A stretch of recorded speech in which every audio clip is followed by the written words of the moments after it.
ಕರ್ನಾಟಕ ರಾಜ್ಯ ರೈತ ಸಂಘ ಮತ್ತು ಹಸಿರು ಸೇನೆ ನೇತೃತ್ವದಲ್ಲಿ ದೆಹಲಿಯ ಜಂತರ್ ಮಂತರ್ನಲ್ಲಿ ರೈತರ ವಿವಿಧ ಬೇಡಿಕೆಗಳನ್ನು ಈಡೇರಿಸುವಂತೆ ಒತ್ತಾಯಿಸಿ ಬೃಹತ್ ಪ್ರತಿಭಟನೆ ನಡೆಸಲಾಯಿತು. ರೈತರ ಸಾಲ ಮನ್ನಾ, ಕಳಸಾ ಬಂಡೂರಿ ಯೋಜನೆ ಜಾರಿ ಸೇರಿದಂತೆ ಹಲವು ಪ್ರಮುಖ ವಿಚಾರಗಳ ಬಗ್ಗೆ ಕೇಂದ್ರ ಸರ್ಕಾರದ ಗಮನ ಸೆಳೆಯಲಾಯಿತು.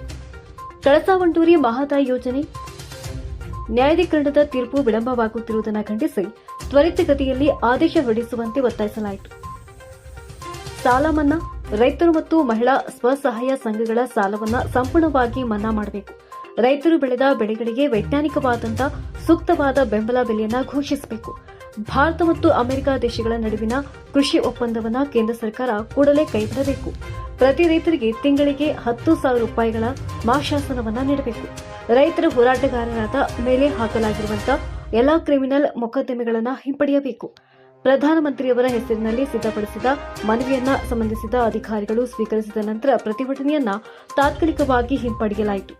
ಆದರೆ ಒಂದು ವೇಳೆ ಈ ಬೇಡಿಕೆಗಳು ಈಡೇರದಿದ್ದಲ್ಲಿ ಸೆಪ್ಟೆಂಬರ್ ತಿಂಗಳಲ್ಲಿ ಪಾರ್ಲಿಮೆಂಟ್ ಮುತ್ತಿಗೆ ಹಾಕಲಾಗುವುದೆಂದು ರೈತ ಸಂಘದ ಮುಖಂಡರು ಸರ್ಕಾರಕ್ಕೆ ಗಡುವು ನೀಡಿದ್ದಾರೆ. ಈ ಪ್ರತಿಭಟನೆಯಲ್ಲಿ ರೈತ ಸಂಘದ ಜಿಲ್ಲಾ ಅಧ್ಯಕ್ಷರಾದ Raviraj Kambali, Ningappa Dharwad, Shankaramma Karkannavar, Ningappa Badiger, Sunita Shivappanavar, Shankar Karoshi, CA Patil, MR Kuduri, SP Gurammanavar, SM Sunkad, Devendrappa Gudisagar ಸೇರಿದಂತೆ ಅನೇಕ ರೈತ ಹೋರಾಟಗಾರರು ಭಾಗವಹಿಸಿ ಕೇಂದ್ರ ಸರ್ಕಾರದ ರೈತ ವಿರೋಧಿ ಧೋರಣೆಯನ್ನು ಖಂಡಿಸಿದರು.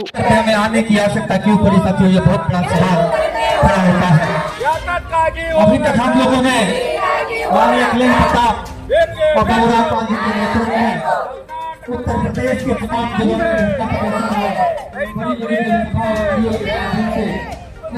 समाज के बीच में